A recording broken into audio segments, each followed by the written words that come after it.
All right, number 7 has to be one Easy of my front runners for all name team.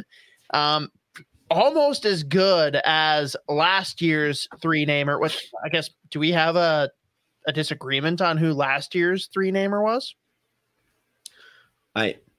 My 2 sons of last year, Felix Ungerstorm, the greatest hockey player of all time. Which one's better? Name, not player.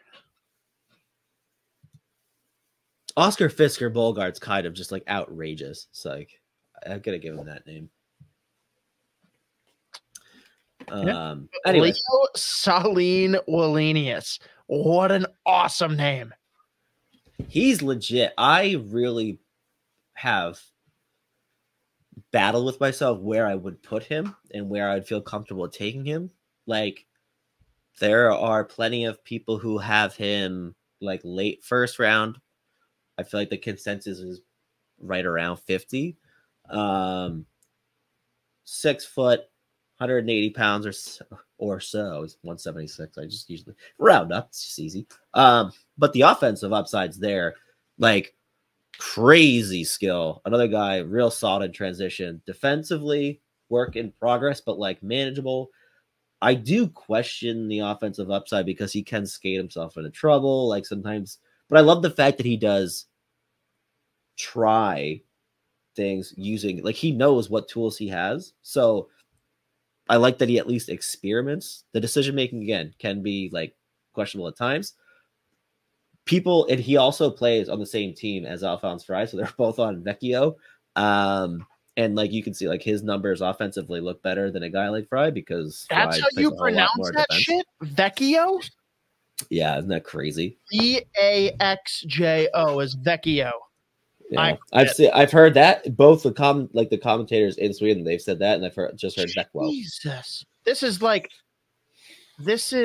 yeah, it's kind of mind blowing. See how Isha feels reading most things. This is ridiculous. And yeah, Mateo called it out, by the way. I was waiting for this, and I wasn't going to drag you, but since he brings it up, Axel Sandin Pellikka is far and away the best 3-namer of last year. I won't. Yeah, I've tried to block that one from my memory too because I hated that he went to Detroit. So that one really does also suck. That is a big bummer. Yeah, that one sucks. Him and Moritz Seider. Ooh, okay, move on. Yeah, moving on. But Sahlin Wallenius, again, very curious to see where he goes, just given the fact that he does have these, like, again, insane skill, phenomenal skater, transporting pucks. He's great. It's just he's gonna have to hone in the decision making.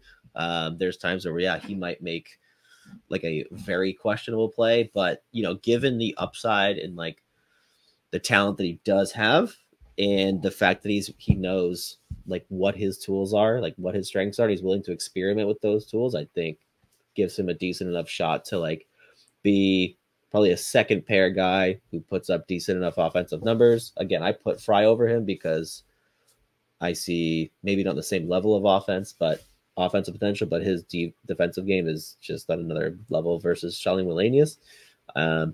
So I think like he could be, so like last year I was losing my mind when oh my god, the defenseman the fucking Blues took the end of the first round. Of course, now I can't even fucking.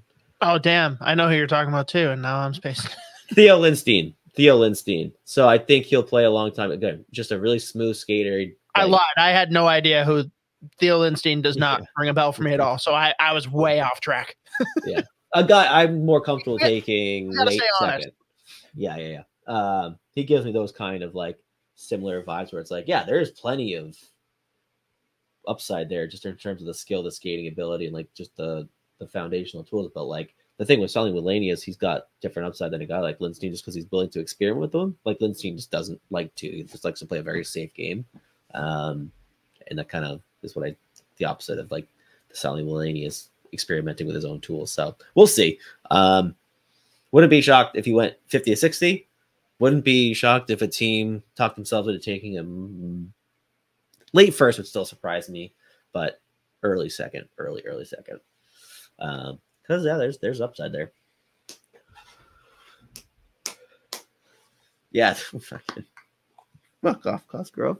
Växjö Lakers, originally located in Minneapolis. Yeah, the Minnesota Växjö. Oh, that's kind of nice, dude. Well, you don't know what he's saying, do you? I saw Lakers. Yeah, it's LA Lakers who were in.